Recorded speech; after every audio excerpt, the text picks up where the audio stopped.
ঐতিহ্যবাহী বাদুগর আজিজিয়া ইন্টারন্যাশনাল মাদ্রাসার প্রতিষ্ঠাতা পরিচালক ডক্টর মাওলানা হাফেজ শফিকুল ইসলাম আজিজি সাহেব দামাত বরকাত।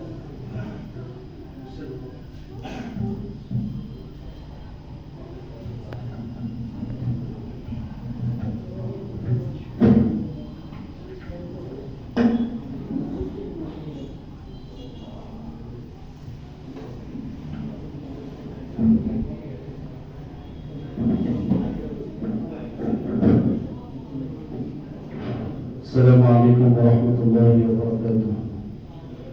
الحمد لله لأهله والصلاة لأهله أما بعد. فأعوذ بالله من الشيطان الرجيم. بسم الله الرحمن الرحيم. قل بفضل الله وبرحمته فبذلك فليفرحوا هو خير مما يجمعون. وقال رسول الله صلى الله عليه وسلم خيركم من تعلم القرآن وعلمه أو كما قال عليه الصلاة والسلام. اللهم صل وسلم وبارك عليه. শেখুল ইসলাম তাফিজুল কোরআন মাদ্রাসা রাদিয়া কর্তৃক আয়োজিত আজকের এই সবক অনুষ্ঠানে আগত সম্মানিত ওলামায়ে কেরাম, মুফাজ্জিলে কেরাম সহ অত্র অঞ্চলের আমার গ্রামে সম্মানিত অনেক প্রিয় মানুষ এসেছেন। প্রথমেই আল্লাহ পাকের কাছে শুকরিয়া আদায় করে নিচ্ছি যে আল্লাহ রাব্বুল আলামিন আমাদেরকে কোরআনের এই মহৎ আয়োজনে আসা বসার তৌফিক দান করেছেন। সকলে বলি আলহামদুলিল্লাহ। আমরা দীর্ঘ সময় হযরত ওলামায়ে কেরামের জবান থেকে মূল্যবান কথা শুনতেছিলাম। এখানে এলাকার অনেক গণ্যমান্য ব্যক্তিবর্গ, এলাকার সুনামধন্য মুফাজ্জিলে কেরাম, ওলামায়ে কেরাম এখানে উপস্থিত আছেন, আইমে মাসাজিদ উপস্থিত আছেন। অনেকগুলো কথা শুনতেছিলাম, সামনেও শুনবো। এর মধ্য থেকে দুইটা বিষয় একটু অনুভূতি পেশ করব।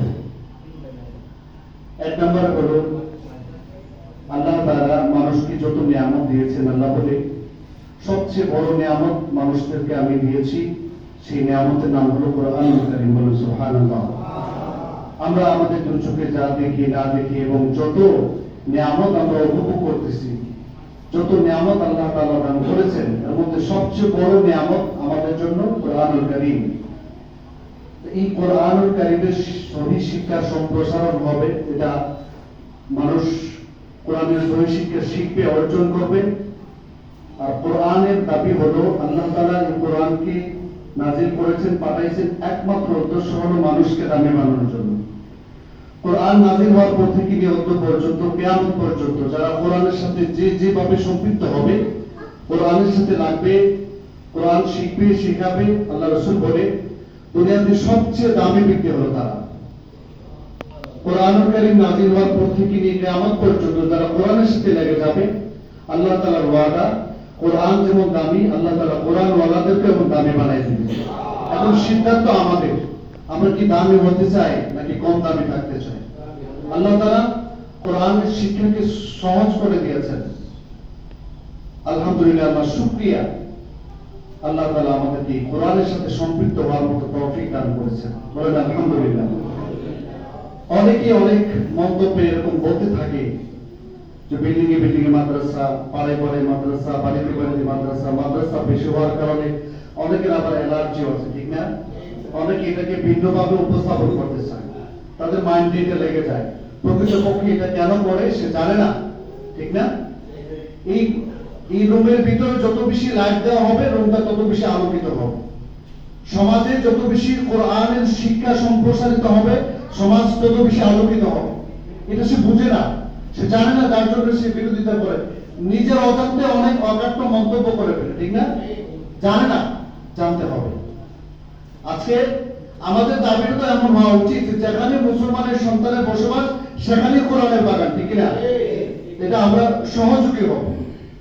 দেখেন, কোরআনের সাথে লেগে যাওয়ার কারণে আমাদের জন্মচক্ষু দিয়ে আমরা যা দেখি, এর অনেক উপমা আছে যে কোরআনের সাথে শুধুমাত্র লেগেছে, তার দাম বেড়ে গেছে।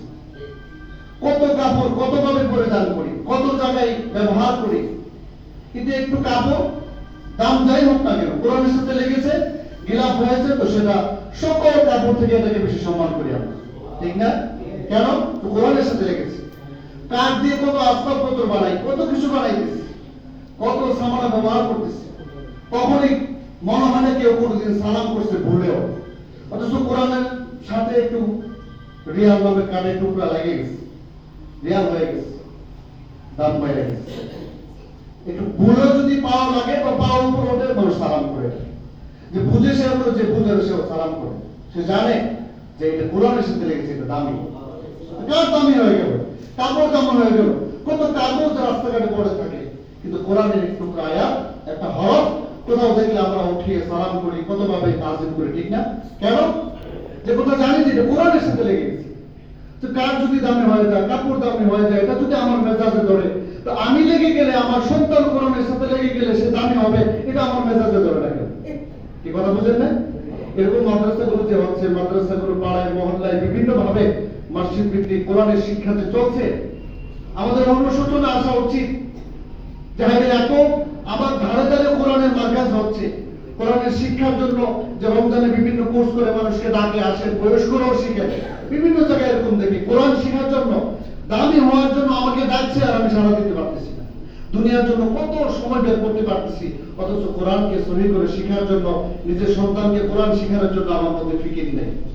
এই ফিকির গুলো বাড়ানোর জন্য, মানুষের মধ্যে সহি বুঝ বাড়ানোর জন্য তো এরকম দিনের মার্কাজগুলো, এরকম দিনের আলোগুলো, এরকম মার্কাজগুলো জ্বলছে, এরকম দিনের মার্কাজগুলোতে কোরআনের আলো জ্বলছে, সমাজ আলোকিত হচ্ছে, মানুষ দামি হচ্ছে।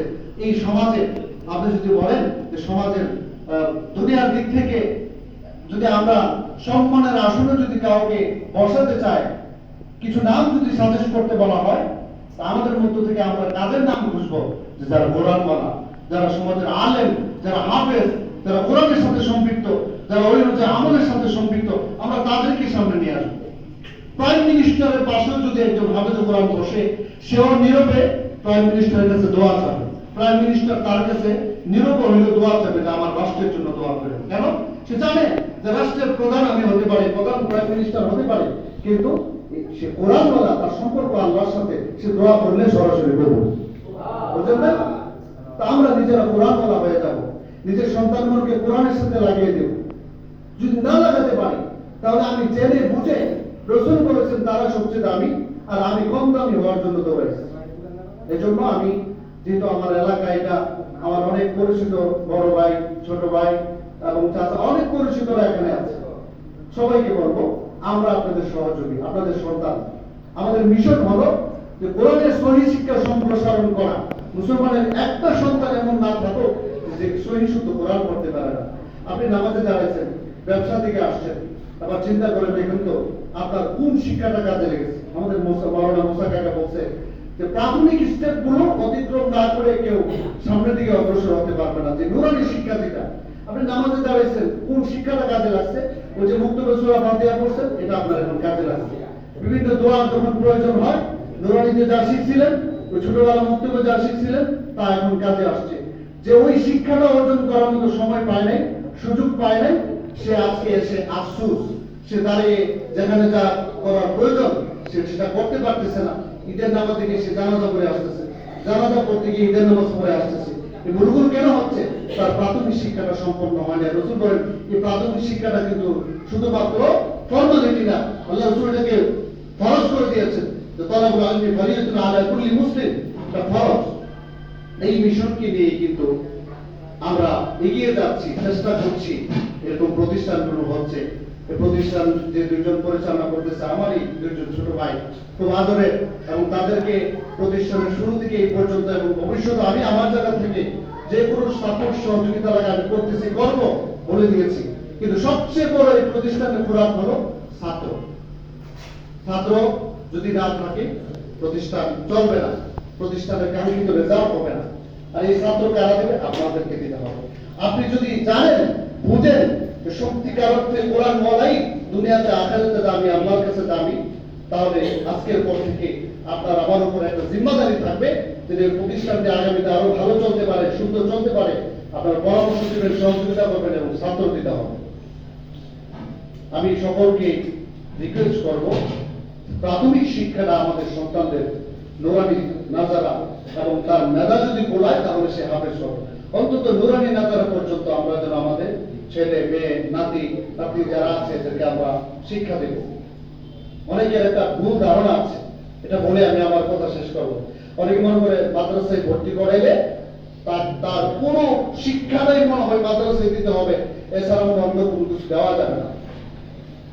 অনেকে আছে সে চায় যে তার সন্তানটা প্রাথমিক শিক্ষা সম্পন্ন করুক মাদ্রাসায়, কিন্তু পরবর্তী শিক্ষাটা অন্য দিকে দিতে চায়, কিন্তু তার মাইন্ড কাজ করে যে মাদ্রাসায় যেত মাদ্রাসায় পড়াই দেওয়া, অন্য কোনো কিছু করা যাবে না। আসলে এটা একটা ভুল ধারণা। মুরব্বী বানাইতে হবে, আবার মুরব্বীর মতো না হলে আবার বড় বিপদ। এরকম অনেক কিছু চিন্তা করতে থাকে না। প্রথম কাজ হলো আমরা তার নুরানি নাজারা শিক্ষাটা সম্পন্ন করব। এখানে পর্যাপ্ত পরিমাণ প্রত্যেকটা প্রতিষ্ঠানে, বিশেষ করে আমাদের এলাকার প্রত্যেকটা প্রতিষ্ঠানের সম্মুখে আমার জানা আছে, প্রত্যেকটা প্রতিষ্ঠানে প্রাথমিক যথেষ্ট পরিমাণে বাংলা অঙ্ক ইংরেজি আছে। অনেকে ধারণা আছে যে মাদ্রাসায় কোনো বাংলা অঙ্ক ইংরেজি নেই। প্রত্যেকটা প্রতিষ্ঠানে প্রাথমিক পর্যাপ্ত পরিমাণ আছে। যে পরিমাণ বাংলা অঙ্ক ইংরেজি অর্জন করলো সে পরিমাণ আরবিও আছে, যে পরিমাণ আরবি আবার সেই পরিমাণ বাংলা অঙ্ক ইংরেজি আছে। তো তার প্রাথমিক জেনারেল শিক্ষা, আরবি শিক্ষাটা, ধর্মীয় শিক্ষাটা তার এখানে কমপ্লিট হয়ে যাচ্ছে। এরপরে নাজারা কমপ্লিট হওয়ার পরে তার উস্তাদ বলবে তার মেধা হিফজুর দিকে দেওয়া যাবে কিনা, সে হাফেজ হতে পারবে কিনা। যদি হাফেজ হতে পারে আলহামদুলিল্লাহ, আর হাফেজ হতে না পারলে আপনি তাকে আবার আলিয়াতে দেন, স্কুলে দেন, বা অন্য যে কোনো যে শিক্ষাগুলো একজন মুসলমান হিসাবে গ্রহণযোগ্য অন্য যে কোনো সিলেবাস আপনি তাদের সামনে আগাতে পারেন। কিন্তু একটা কথা মনে রাখবেন, যে সন্তানটা নুরানি নাজারাটা কমপ্লিট করতে পারলো সে কখনো নাস্তিক হবে না, সে কখনো বিধর্মীদের সাথে মিশে যাবে না, তার দ্বারা কখনো এমন আচরণ প্রকাশ পাবে না যার দ্বারা মানুষ পথভ্রষ্ট হয়, সে নিজেও পথভ্রষ্ট হবে, এমন আলামত তার দ্বারা কখনো হবে। এজন্য আমি সকলকে বলবো আমাদের সন্তানের প্রাথমিক শিক্ষাটা এই ধরনের প্রতিষ্ঠানে হোক। এরপরে হাফেজ ডাক্তার অভাব নাই, হাফেজ ইঞ্জিনিয়ার অভাব নাই। আমাদের সাথে দেখা হয় বিভিন্ন সেক্টরে হাফেজ কোরআনরা কাজ করতেছে। তারপরে সন্তানটা ওদিকে আপনি নিয়ে যান, প্রাথমিক শিক্ষাটা হাফেজ হয়ে অন্য যে কোনো কিছু সে করতে পারে। এজন্য আমি সবাইকে বলবো আমরা যারা এখানে আছি আমরা কোরআনের সাথে লেগে যাব, কোরআন নিজেরা শিখবো, অন্যদেরকে শিক্ষার সুযোগ করে দেবো। আর কোরআনের এই প্রতিষ্ঠান যেখানে হচ্ছে আমরা একজন সহযোগী হয়ে থাকবো, কারণ কোরআন আল্লাহর কাছে তো নেকির অভাব নাই, আছে নাকি? কোরআন যে পড়ে সে যে পরিমাণ নেকি পায়, যে পড়ায় সে ওই পরিমাণ নেকি পায়, যে ব্যবস্থা করলো সেই পরিমাণ নেকি পায়। সন্তান মাদ্রাসায় পড়তেছে, মা বাবা ঘুমাচ্ছে, তাদের আমল নামতো নেকি যাচ্ছে। সন্তান মাদ্রাসায় পড়তেছে, রোজিন মাস্টার ঘুমাচ্ছে, রোজিন মাস্টার তাকে খাওয়াচ্ছে, সেও ওই পরিমাণ নেকি পাচ্ছে। যে সহযোগিতা করলো প্রতিষ্ঠানগুলোতে সেও ওই পরিমাণ নেকি পাচ্ছে। আল্লাহর কাছে নেকির কোনো কমতি নাই। কাজে এই ধরনের প্রতিষ্ঠানে সহযোগী হয়ে একজন কোরআন ওয়ালা হয়ে যান। হাফেজ কোরআনের যে মর্যাদা তার সহযোগী, তার মুহিব্বিন যারা কোরআনের মুহিব্বিন, আল্লাহ তাআলা তাদেরও এরকম মর্যাদা বাড়ায় দেন। এজন্য সকলকে বলবো আসলে আমরা সকলেই এই ধরনের কোরআনিক বাগানের সাথে সম্পৃক্ত হয়, নিজেরা কোরআন শিখি, অন্যদেরকে কোরআন শিখতে উৎসাহিত করি। আজকের এই সবক অনুষ্ঠানে যারা যেখান থেকে এসেছেন সবাইকে আন্তরিক ধন্যবাদ জানিয়ে আমি আমার সংক্ষিপ্ত আলোচনা এখানে শেষ করছি। আসসালামু আলাইকুম।